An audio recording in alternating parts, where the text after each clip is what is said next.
मातु वै देही पिता राम सब भांति सनेही।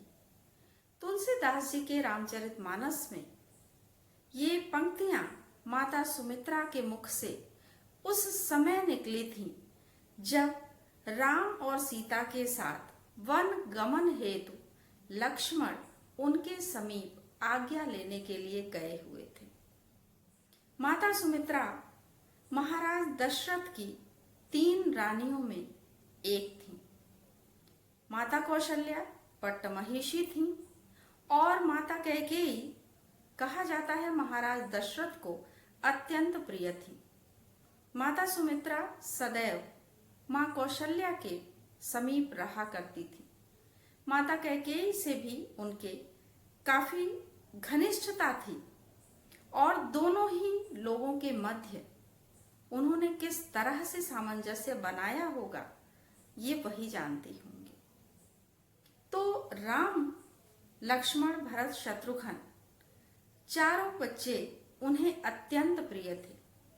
कहा जाता है कि जब ऋषि वशिष्ठ के आदेश पर श्रृंगी ऋषि को पुत्रेष्टि यज्ञ हेतु बुलाया गया था, उस समय जब यज्ञ संपन्न हुआ और अग्निदेव ने चरु प्रदान किया था, तो महाराज दशरथ ने चरु का आधा भाग महारानी कौशल्या को और आधा कैकेयी को दिया था। शेष जो चतुर्थांश बचा हुआ था उसके भी उन्होंने 2 भाग किए और एक भाग माता कौशल्या के हाथ पर रखा और दूसरा भाग कैकेयी के हाथ पर रखा। ये निर्णय उन लोगों पर छोड़ दिया कि वो इस चरु के इस भाग को किसको प्रदान करेंगे। दोनों ही रानियों ने चरु का ये एक भाग माता सुमित्रा को दिया और समय आने पर लक्ष्मण और शत्रुघ्न जैसे साहसी और वीर पुत्र उत्पन्न हुए। माता कौशल्या के दिए हुए भाग से लक्ष्मण उत्पन्न हुए जो कि राम के अनुगामी बने और माता कैकेयी द्वारा दिए गए भाग से शत्रुघ्न उत्पन्न हुए जो भरत के अनुगामी बने। तो माता सुमित्रा के विषय में कहा जाता है कि अत्यंत साहसी क्षत्राणी थी। माता कौशल्या ने तो माता कैकेयी द्वारा जो इच्छा प्रकट की गई, राम को 14 वर्ष के वनवास का जो आदेश मिला, माता कौशल्या उसका विरोध नहीं करना चाहती थी। वो नहीं चाहती थी कि वह कैकेयी की किसी बात का विरोध करें, लेकिन अगर माता सुमित्रा ये चाहती तो कर सकती थी। अगर वो अड़ जाती तो शायद रामायण की रचना इस प्रकार की ना हुई होती। लेकिन उन्होंने जब स्थिति को देखा कि स्वयं राम भी उनके सम्मुख वन गमन के लिए आज्ञा लेने के लिए नहीं गए, क्योंकि उन्होंने लक्ष्मण को ही भेजा था। शायद उन्हें भी पता था कि मां इस पीड़ा को बर्दाश्त नहीं कर सकेंगी और अत्यंत कहा जाए कि अल्प भाषणी थी वो, लेकिन उसके बाद भी शायद कुछ कटु वचन उनके मुख से निर्गत हो जाते। तो जब लक्ष्मण को उन्होंने राम के साथ वन गमन हेतु भेजा तो उन्हें ये आदेश दिया कि माता और पिता के रूप में सीता और राम को ही वो अपने माता पिता के रूप में माने और वन को ही अयोध्या का राज्य समझ करके केवल उन दोनों लोगों की सेवा में लगे रहे। इनके साहस का परिचय उस समय मिलता है कि किस तरह से इन्होंने अपने हृदय को और कठोर बनाया होगा, क्योंकि वज्र जैसा कठोर बनाया तभी तो वन जाने दिया।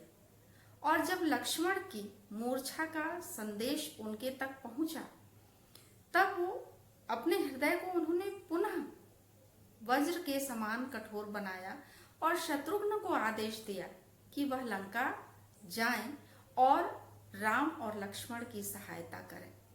लेकिन महर्षि वशिष्ठ ने उन्हें रोक दिया और कपिराज, कहा जाए कि बजरंग बली हनुमान जी को वहां से जाने दिया। तो माता सुमित्रा चाहे राम लक्ष्मण भरत शत्रुघ्न का बचपन हो, उनकी बाल्यावस्था की क्रीड़ाएं हो, चाहे उनकी देखभाल हो, चाहे किसी पर्व, किसी प्रकार का कोई आयोजन, दास दासियों की नियुक्ति से लेकर ब्राह्मणों के दान तक हर तरह के कार्यभार को उन्होंने अपने ऊपर संभाल रखा था। अपने अधिकारों के प्रति वो नहीं बोलना चाहती थी, नहीं कुछ कहना चाहती थी। कहीं भी इनके अधिक बोलने का वर्णन नहीं मिलता है, अल्प भाषणी थी, लेकिन अपने अधिकारों के विषय में सचेत थी।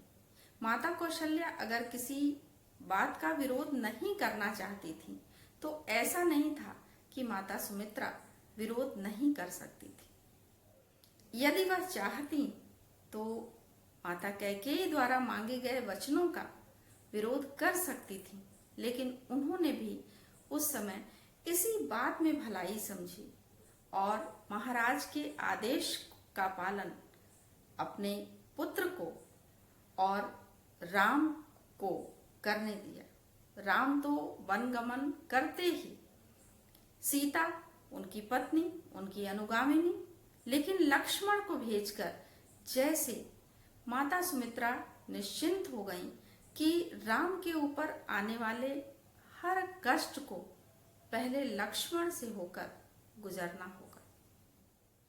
तो माता सुमित्रा का वर्णन बहुत कम प्राप्त होता है। कहीं पर भी किसी भी साहित्य में जब रामायण से संबंधित बातों का या रामायण से संबंधित पात्रों का वर्णन मिलता है तो माता सुमित्रा का वर्णन अत्यंत कम प्राप्त होता है, लेकिन कहीं कहीं पर इनके मुखर व्यक्तित्व का वर्णन भी मिलता है।